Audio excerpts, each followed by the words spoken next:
Hey everybody, John here doing an investor series video. I spent a little bit of last week watching what I saw as the first video on the ARC YouTube channel of Cathie talking, kind of a long talk, where she's just kind of, I guess, in her office talking about the economy and what's going to happen with with the Senate now that the everything with the Senate and the new White House administration.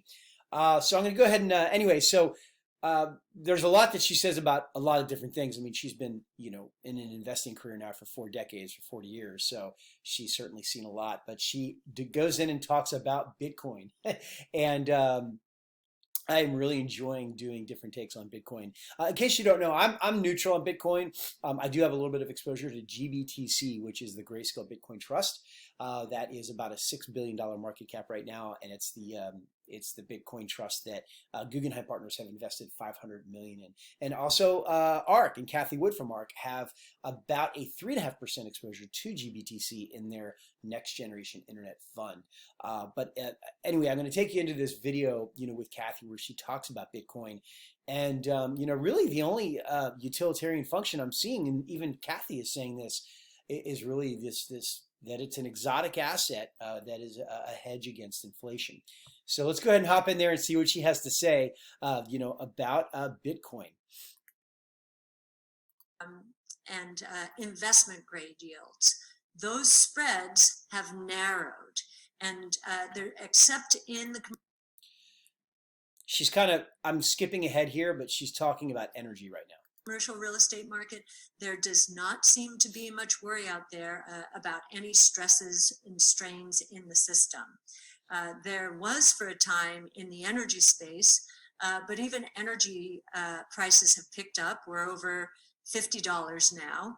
And just one thing on that I'll say is that when you see OPEC cutting back production, you see Exxon shutting down production and writing down assets. What we believe will happen is we're going to be in a period of extreme volatility in oil prices. We still think the trend is down. The peak was in 2008. We're going to continue to see lower highs. But we'll see extreme volatility. If we're in a V-shaped recovery, we will continue to have a bit of a burst in oil prices. Secularly, though, we think, thanks to electric vehicles, the trend is down, and that trend will remain in place. I think another variable we're watching very carefully here is the dollar. The dollar dropped roughly 7% last year. So we in the United States lost 7% in purchasing power relative to other currencies around the world. We also lost a bit to inflation, but inflation is low and may even be overstated because the statistics don't capture the digital economy and the deflationary impact of the digital economy that well. But if it does break down from here, the dollar, it will be a major breakdown if you just look at a long-term chart. And it will force the Fed. It's another variable that will force the Fed to reassess its position, and perhaps the Treasury. So mentioning purchasing power on the innovation front, I'll just mention, I'll focus on Bitcoin. And as you know, Bitcoin has doubled in the last month or so. And it crossed the 20,000 peak from 2007 and has gone to 40,000. Well, what was very interesting this week, Jeff DeGraff, I think she meant 2017. A friend from RenMac. Oops, excuse me, we have an interruption. Sorry about that. Well, Jeff DeGraff from RenMac, he is a technician who also watches economic fundamentals as well as stock fundamentals, but he knows how to read charts, and he's seen a lot of charts. And he said this Monday on his weekly summary, he said, "I've never seen anything like this." He said, usually when there's a parabolic move like Bitcoin enjoyed in 2017. It usually takes a generation for that asset or that stock or what have you, commodity, to get back to that peak. And what he means by generation, he means 10 to 20 years. And the fact that here we are after 3 years, when I heard him say that, first of all, he didn't know what to do with it, but I thought, wow, I've never heard him say that. That means this has happened very rarely. And in fact, he does not recall anything else looking like this. So I found that interesting. But I think part of this, or the follow through, might have been triggered by, again, the bond yield doing what many people did not expect it to do, forcing all kinds of questions. Have we made mistakes in monetary and fiscal policy that we're going to pay for in the future? And how are we going to pay for that? And most of us would say one of the ways typically is inflation, inflating our way out of government debt.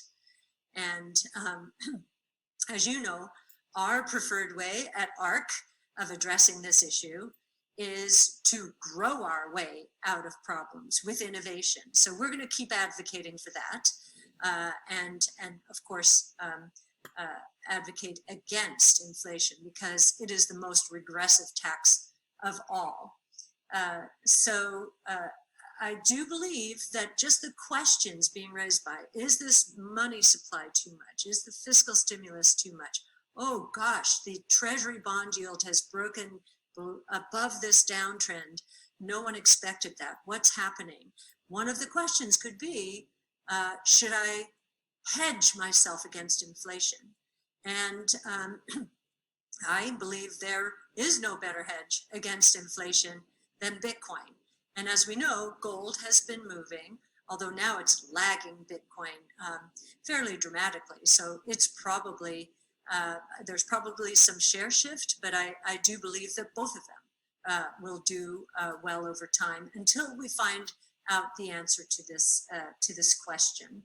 And I also am taking some confidence from the fact that we have individuals and companies calling us about Bitcoin and other cryptocurrencies, saying, should we put some of our cash into Bitcoin? These are companies, and as you know, Square has done that, as has MicroStrategy. I think we're going to hear about more companies putting this hedge on their balance sheet as well, particularly tech companies, innovative companies who understand the technology and are comfortable with it. I also think that there's been more validation in the space when it comes to the regulators. So Brian Brooks at the OCC, Office of the Comptroller of the Currency, has basically said that public blockchains can be used for the settlement of transactions, and banks can become nodes on those public blockchains.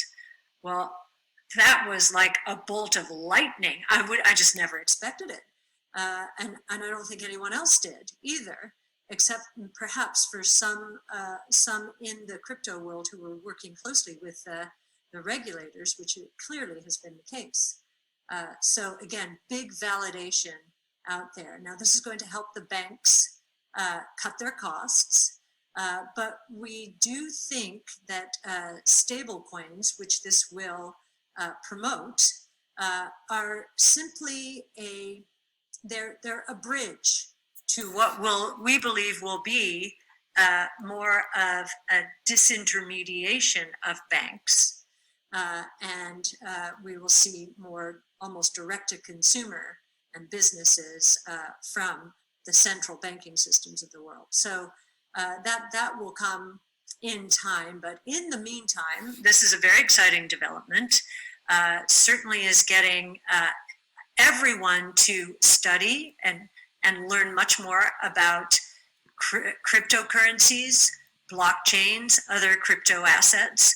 And from an innovation point of view, we think we have miles to go.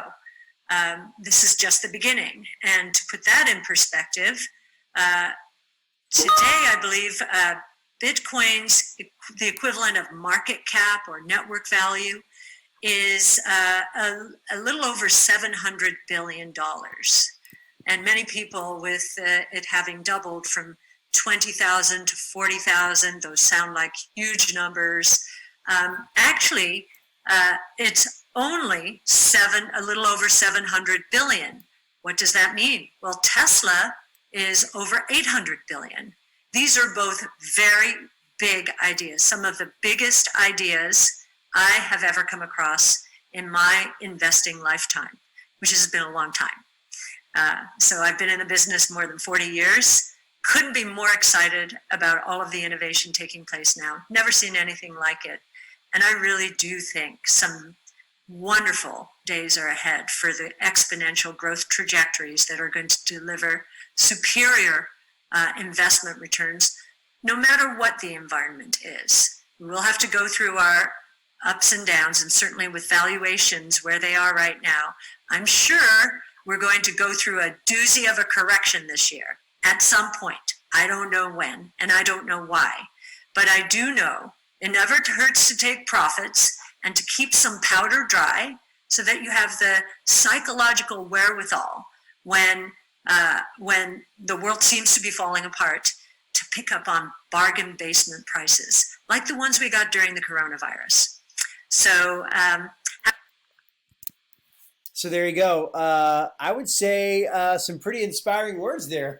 It's very interesting to me. I mean, I'm interested in retaining my position of GBTC, which is about a 2% exposure that I have, which is almost the same as what ARK has in their next generation internet. So I'm going to be keeping that, see what happens, and keep some powder dry. As she said, there's going to be, I think that it's certainly more likely than not that there's going to be some corrections.